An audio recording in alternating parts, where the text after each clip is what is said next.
Happening now, why one lawmaker says we need federal help to distribute a COVID-19 vaccine here in New York, plus where COVID-19 rapid testing will take place in our area this week. Well, the rain is coming down all day today, but it's going to be changing over to some heavy, wet snow come tonight and tomorrow. I'll give you the details next. The news at 12:30 starts now. Live and on demand, this is WNY News Now. And thanks for joining us for WNY News Now. I'm Justin Gould. The Chautauqua County Health Department says spots for 2 COVID-19 rapid testing clinics happening this week are now full. Officials say the first round of testing will take place at the Murphy Training Center on Brigham Road in Dunkirk tomorrow from 9 to 2. The second site will be open at the Taylor Training Center on Harrison Street here in Jamestown on Thursday from 9 to 2. Testing is free and open to any Chautauqua County resident who signed up for an appointment. Now, spots for those sites filled up in less than 24 hours after availability was announced late yesterday afternoon. A previous testing event took place last week in Mayville. 107 new cases of the virus were reported in the county since Thursday. Health officials are expected to provide a full weekend update later today. Well, Senate Minority Leader Chuck Schumer is calling for $30 billion in federal funds to help distribute a COVID-19 vaccine. This as another major pharmaceutical company plans to apply for emergency use of its dose. The Democrat says New York State alone would need hundreds of millions of dollars for distribution in education. This as Moderna announced its plans to ask the Food and Drug Administration to review data showing the vaccine is roughly 94% effective at preventing COVID.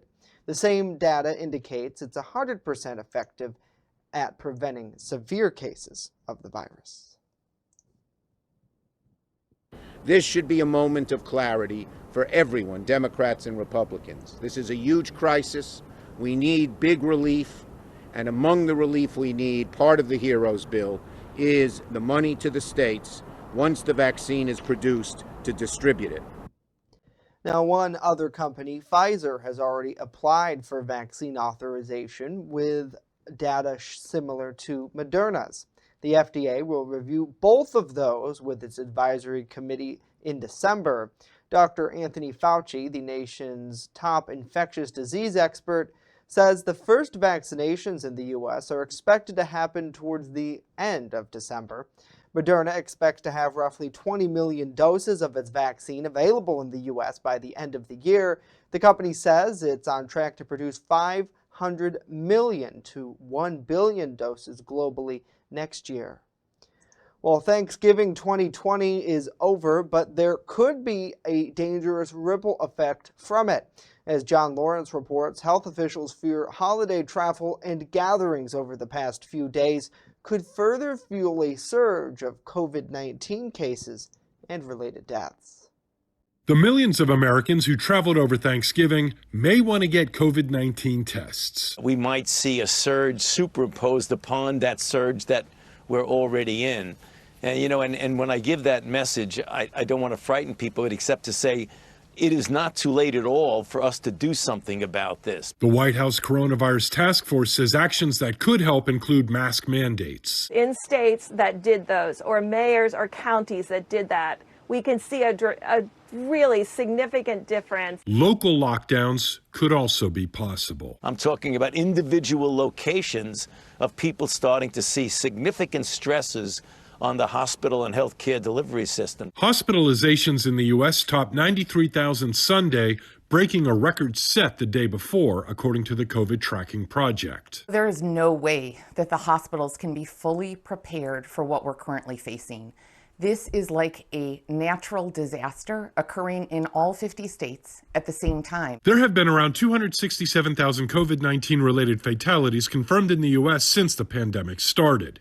Health experts say that number could rise exponentially through December and the start of the new year. We may be looking at 3,000-4,000 deaths per day as the surges on the ICUs mount. I'm John Lawrence reporting. John, thank you. President-elect Joe Biden's coronavirus advisory board is considering which groups of people should be among the first to receive a vaccine once the first dose does become available. Now, despite the high U.S. infection rate and massive deaths, President Donald Trump, in his first TV interview since the election, told Fox News yesterday that the U.S. is doing better than the rest of the world. Well, Congressman Tom Reed believes another stimulus package could pass before the end of President Trump's term. The congressman recently gave an update on stimulus negotiations, which he says involved a series of meetings with White House officials, along with bipartisan members of both the U.S. House of Representatives and Senate. However, Reed explains that the package would be significantly smaller than the $1.8 trillion package that was on the table before Election Day. It's not hard substantively. You're looking at aid that needs to go out to people, to small businesses in particular, when it comes to business relief. And you combine those two together and you get healthcare, you get testing, you get tracing, but also now vaccine distribution so that we get the ultimate solution of a vaccine readily available to the American people to get us through COVID-19 and get it into our rearview mirror. Reed says the package would give immediate relief to the American people while also allowing the Biden administration to determine if additional relief would be needed later in 2021. Well, we thank you for joining us for WNY News Now as we start off a new week and are so very close to the month of December. Great to see Danielle, Nick, Jordan, Keith, Josh, and Callie. Thanks so much for joining us today. Good to see Seth, Crystal, Joseph, and Teresa as well. Well, now let's get a check of our First Defense weather forecast. Chief Forecaster Dakota Hunter joins us live now from the First Defense Weather Center. And Dakota, it's a pretty big week in the weather department as we could be seeing a big blast of cold and snow a little bit later on this week.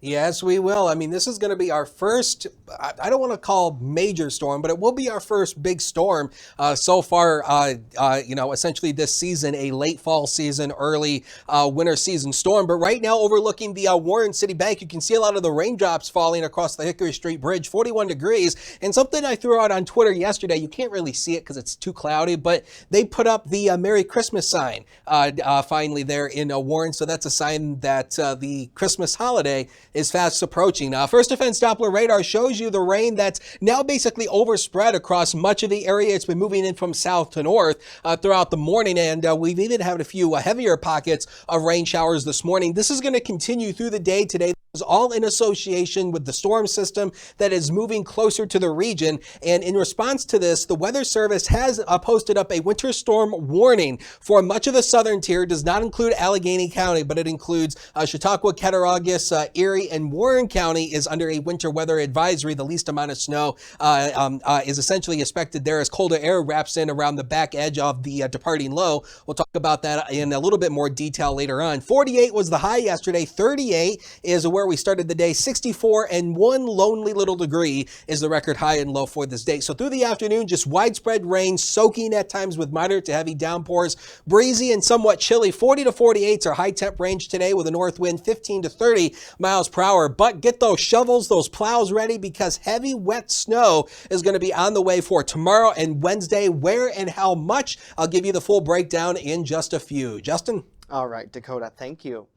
Well, 3 Jamestown residents were arrested after homeowners allegedly found them burglarizing their property on Route 380 in the town of Stockton on Saturday. The Chautauqua County Sheriff's Office says that 53-year-old Alfred Cole, 41-year-old Lisa Hayes, and 33-year-old Brooke Adamazo were allegedly found in possession of property and several firearms from the home.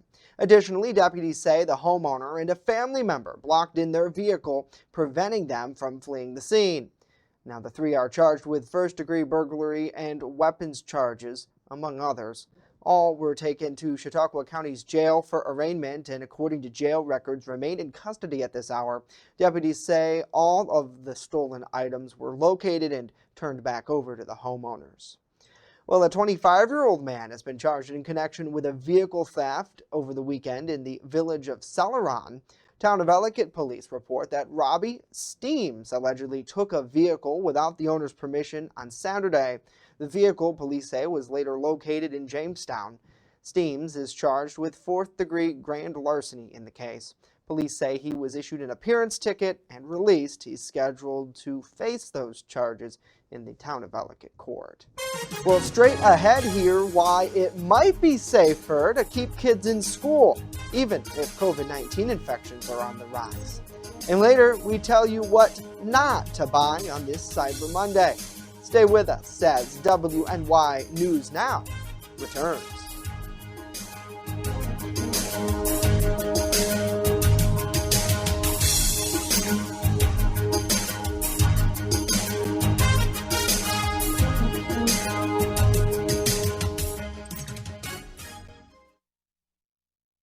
With coverage that matters. This is WNY News Now. EagleZip.com is your local one-stop shop for all of your home and business computer needs. Located on Fluvanna Avenue Extension, just outside of Jamestown, EagleZip.com sells and services all brands of desktops and laptops, as well as servers and network equipment for your business. All new computer sales include transferring your data from your old computer, plus a 2-year warranty. Call EagleZip.com today. Stop by EagleZip.com today and let us make computers easy for you. I'm a survivor. I'm a survivor. I'm a survivor. Testicular cancer is the leading form of cancer in men aged 15 to 35. 1 in 250 men will be diagnosed with testicular cancer. But 98% will survive if detected early. As a survivor, I believe early detection is the key. Learn how to do a testicular self-exam and other important facts about testicular cancer at oneball4tc.com. Want weather now? Download the WNY News Now mobile app and stay up to date on severe weather alerts. Plus, anytime hazardous weather strikes, stick with the Southern Tier's only 24/7 streaming network that keeps you safe. You're all in a tornado warning, so now is the time to go to a safe place, small room, lowest floor, near the center, away from windows. What are you waiting for? Download the WNY News Now mobile app today. It's free in the Apple App Store and Google Play Store. You're watching WNY News Now, your source for breaking news. And welcome back to WNY News Now. New York's governor is continuing his call for schools to stay open during the pandemic. Governor Andrew Cuomo says new facts and information from experts indicate students in grades kindergarten through 8th should be kept in school whenever possible. In a phone conference with reporters yesterday, he explains that data shows the positivity rate inside classrooms is much lower than the surrounding community. He says it's safer for students and teachers to be in school. If the kid isn't in school, then the kid is at home, which is a place where we're seeing spread, or the child is out playing in the playground, where you have the community infection rate. The governor also announced he plans to release a detailed winter plan for dealing with coronavirus sometime later this week. Well, President-elect Joe Biden has a hairline fracture in his right foot and is likely to wear a walking boot for a few weeks. His doctors say an X-ray didn't show the injuries at first.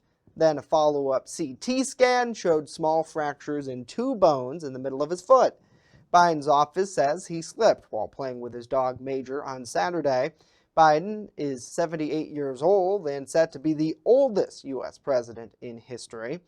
Major is a German Shepherd the Bidens rescued from their Delaware Humane Society. He and his brother both plan to come to the White House. Well, celebrating the holidays this year could give a much-needed boost to your mental health, even if they don't look much like the celebrations of past. Reed Binion talks to an expert about those benefits in today's Health Minute. COVID-19 has made this holiday season unlike any other. However, the wonderful things that come with the holidays should not be missed. In fact, celebrating could help your mental health significantly, experts say. When we change our environment and we invite color, light, sparkle, scents that we may not always have around us during the year, that it shifts our feel-good hormones. Psychologist Deborah Serrani has found that enjoying seasonal pleasures boosted dopamine and serotonin levels in her patients. She believes it can also help others during this stressful year. One of the things that COVID and the pandemic have done for us, unfortunately, is made us feel very isolated and disconnected. Take time to remember the memento or the ornament or the particular gift that was given at that time. For those who already find the holidays difficult, this year may present an even more stressful scenario. It may just be filled with memories that aren't very pleasant. So if you're somebody who's like that, just make sure that you empower yourself and stand up for yourself. It's okay to say no to be invited to Zoom or FaceTime activities or even in-person socially distant festivities. This is about, again, self-care, knowing what it is that you need. For today's Health Minute, I'm Reed Binion. Reed, thank you. And speaking of the holidays, the White House is now ready for Christmas. First Lady Melania Trump is showing off her holiday theme this year. In this video posted on Twitter, she gave the world a virtual tour. The First Lady went with a traditional style of decor, lots of trees with white lights and red ornaments. There is a close-up shot of a village hospital, a tribute to frontline workers during the pandemic. The First Lady received the official White House Christmas tree last week, a 18-foot fairy tree that will be put up in the Blue Room. About 125 volunteers helped her decorate that over the weekend, which is less than in years past due to the pandemic. The First Lady captioned the video with, "During this special time of the year, I'm delighted to share America the Beautiful and pay tribute to the great nation together. As we celebrate this land we're proud to call home." Certainly great looking Christmas displays, and that's pretty much what my social media was flooded with over the weekend. Let us know if you set up your Christmas display over the holiday in the comments down below. I know that was the first thing my girlfriend and I did on Black Friday, so no shopping this year, straight to the displays. Great to see Joe, good to see Julie, Beth, Cynthia, David, Hunter, Mary, and Christine as well. Let us all know what you guys think about these stories and more in the comments down below. Well, now let's get a check of our full First Defense weather forecast. Chief Forecaster Dakota Hunter joins us live from the First Defense Weather Center.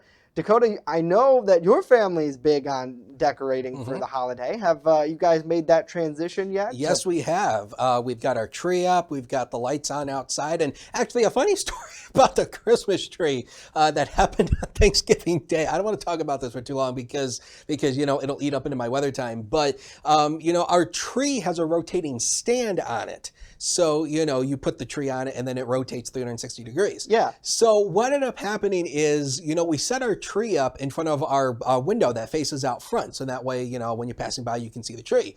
And when my mom turned on the tree for Thanksgiving, just before we ate dinner, she turned on the tree and with the windows curtains. So, you know, with the window curtains, you had to open the curtains. Well, my mom forgot to open the curtains. Oh, boy. And the curtain got tangled up in the Christmas tree. Over time. Yeah. So just like in a matter of a couple of minutes, it got tangled up into the Christmas tree. Did you guys notice this right away, or did it take a little bit? Needless to say, the tree fell over. Oh, no. The tree fell over and bent it. A couple of ornaments smashed. So, you know, before we could eat dinner, Happy we had Thanksgiving, to everybody. Yeah, we had to pick the tree up, and fortunately we have another fixed stand, so we had to go up and try to take what was left of the tree. I wish this would have been on video. That would have been incredible. I know. I mean, you know, you would think we would have like those Nest security cams. Right. I'm just, that boy. would have been an absolute Kodak moment to capture that. That would have been a $10,000 winner on AFV. Oh right my there. gosh, all day. Right there. All day. Woo! Anyway, speaking of that, let's take a look at the weather. And we did this this morning. Now, this is not official because we don't have the data in for today. But as we rank right now, these are the temperatures throughout the month here. All the days that are shaded in orange have the high temperature was above the average for that date. When you average all this out, our average temperature for the month is 43.4 degrees. That's over 4.5 degrees above normal. And as we stand right now, this November will be the 11th on record for the city of Jamestown, dating all the way back back to 1895. So we'll see where we end up when we get the data for today. 40 degrees right now at the Jamestown airport. We've got rain showers and fog being reported as well. You can see that the visibility down to 1.75 miles, and the fog is showing up very nicely downtown from the top of the Doubletree. All right, let's get into the big story, which is, of course, the snow that's going to be coming today, tomorrow, and Wednesday. So there is a winter storm warning in place for pretty much all of the southern tier, minus Cattaraugus County, minus Allegheny County, and there is a winter weather advisory for Warren County, Pennsylvania. That means that heavy snow is on the way, but this is not just New York problem. This is a problem across much of the Great Lakes. These are just the winter watches and warnings, all the purple, and you can see the pink showing up here. So this is in association with that deep storm system. And where is it?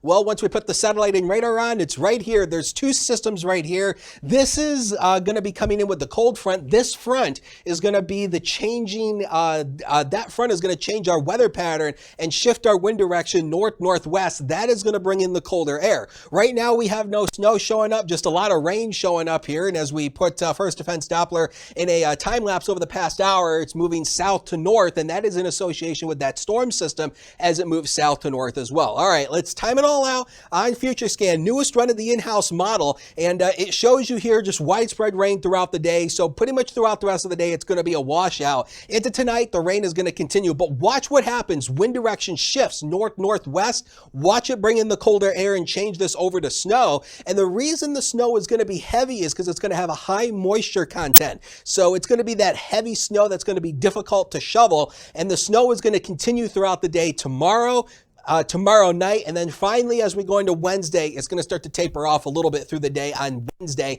and we may actually see some added lake enhancement into here as well as that cold air whips across the relatively warm waters of Lake Erie. So our snowfall projections as we stand right now, this dark pink strip right here, you could see up to 10 to 16 inches. Now keep in mind, it's a range for a reason. Don't focus on this highest number, focus on the lower number. The best chance for the 16 inches is going to be on the highest hills. 6 to 11 inches across the light pink color, 6 to 10 once you work down to Warren, and 5 to 8 once you work out further to the east. So this is a late season, this is a late fall season, early winter storm that's coming our way. So this is going to be our first significant snowfall of the season here. So I have the shovels and the plows, hopefully the plows, because it's going to be very difficult to shovel with the high moisture content. Lower 40s is going to do it today. Across the inland areas, just lots of rain and breezy, but yeah, at least we'll take 40s after what's coming here on the next 7 days of your life, brought to you by 42 Degrees and Sunny. 34 on Tuesday, 33 on Wednesday. Both of those days are highlighted in red, just to let you know about the snow potential. Heavy snow likely both days. Hey, 36 on Thursday, not so bad. Friday, 39. The weekend right now looking rather chilly with a few rain and snow showers at this point. We'll take a break and be right back. Don't touch that dial.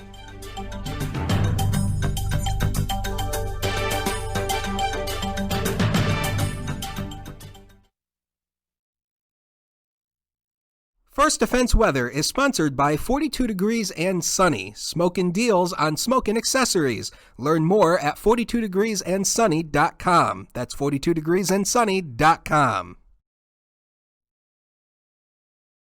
You're watching WNY News Now, your source for breaking news. Extra, extra, read all about it. Not tomorrow, but right now on the WNY News Now mobile app. Follow local news as it happens. The mother of a special education student at Maple Grove High School is speaking out. And stay informed with the Southern Tier's only 24/7 streaming network. And Lake Erie is covered in less than 1% of ice as this winter season has entered its peak. Download the WNY News Now app right now. It's free on the Apple App Store and Google Play Store. Slow down, and move over. Move over. When you see signs, lights, vests, please give us some room. Slow down and move over. When you need help, It's our job to help you. to save you. despite the danger. This danger is real. Do your part. Please Slow down, and move over. move over. You're watching WNY News Now, where coverage comes first. Well, today is Cyber Monday, and the COVID-19 pandemic isn't keeping people from shopping in big numbers. The National Retail Federation expects online and non-store sales will rise to 30% this year compared to last. If you're shopping online today, one expert shares 5 things you should know before making your purchase. Meredith Wood explains. Before you click buy, take a second look at your virtual shopping cart. Here are 5 things one expert says you should wait to buy next year to save the most. Number 1, mattresses. Nationally syndicated Tech Life columnist Jennifer Jolly says prices will be better next year. Historically, the deepest discounts arrive in February. So unless your mattress is completely destroyed and keeping you up at night, wait it out. Number 2, bedding and linens to go with that new mattress. That's because department stores usually have their annual sales in January and February. Number 3, outdoor gear. Many retailers have their biggest sales in May and September. So you'll have a wider array of discounted gear to choose from if you just hold off a couple more months. Number 4, jewelry and diamonds. She says November through February tends to be a popular time of year for couples to seal the deal, creating a high demand for rings, which leads to higher prices. The holidays are a super hot time to get engaged. Yes, even during a pandemic. So the biggest sales happen, like the biggest, deepest discounts on diamonds, diamond rings, engagement rings, and really all kinds of jewelry happen in March. And number 5, cars. You'll likely find a better deal after Christmas during end-of-year sales. The car dealerships need you more than you need them. They need to get rid of all the 2020 models to really start selling the 2021 models. So there'll be deeper discounts throughout the end of December into January. For today's Consumer Watch, I'm Meredith Wood. Meredith, thank you. And a reminder for holiday shoppers to make sure you wrap up your online shopping by December 11th, 2 weeks before Christmas, to ensure that items arrive on time with standard shipping options. Well, Heritage Ministries is getting ready to take part in Giving Tuesday tomorrow. Every year on Giving Tuesday, millions of people across the globe mobilize to show up, give back, and change their communities by supporting local nonprofit groups. The goal is to create a massive wave of generosity that will last beyond the day and touch every person on the planet. Giving Tuesday donations to Heritage will benefit all of their residents, including many at the locations here locally. Those who are interested in joining Heritage's Giving Tuesday initiative can visit their website at heritage1886.org/giving-tuesday to learn more. Well, the Blue Star Mothers New York Chapter 4 is currently accepting donations for this year's military Christmas care package drive. The group says monetary material donations are being collected, including hand-signed cards and letters. Items especially sought after are beef jerky, protein bars, peanut butter, hand wipes, hand sanitizer, dry fruit, trail mixes, and pretty much any other soup or meat product. Monetary donations will be used for the purchase of additional items needed to postage and deliver the packages to troops around the world. The group says handwritten notes and cards are a favorite of men and women who receive these care packages, and civic organizations, schools, youth groups, and individuals are encouraged to participate by writing a handwritten letter. Now, since its inception during World War II, Blue Star Mothers organizations have provided support and service for active duty personnel to promote their patriotism and assist veterans organizations in the community. For more on how you can make a donation here locally, visit the group's Facebook page. Certainly a great cause, and COVID-19, I think one thing people forget about is it affects military service personnel as well. So this year, extra special to send those boxes overseas. Well, we thank you for joining us for WNY News Now. Hopefully everyone is having a great day. Let's get a final check of our weather, since I imagine it's on the minds of many. Dakota joins us back now with that. So, Dakota, tonight, if I wanted to go out and travel, I should be clear weather-wise minus maybe some rain. Yeah, I mean, the traveling early tonight is not really going to be an issue. It's mainly going to be tomorrow. So here is a look at it for tomorrow. The rain is going to transition to snow, but that's likely going to happen around 11 o'clock midnight and then well after midnight. Any accumulations will be rather minor, about a ½ inch across the lower elevations to 2 inches on the hills. And the winds also diminish overnight, 29 to 35, but snow really picks up tomorrow and Wednesday. And of course, check the website in about an hour and a half. We'll have a full detailed look at WNYNewsNow.com/weather. Jay Gould. That's it for us today. Of course, news 24/7 at WNYNewsNow.com. We'll leave you with this live look over downtown, and it's a soaking rain out there now, but as Dakota mentioned, things are going to be a changing as we head through the next few days here. We're back tomorrow, live at noon. Hope to see you then.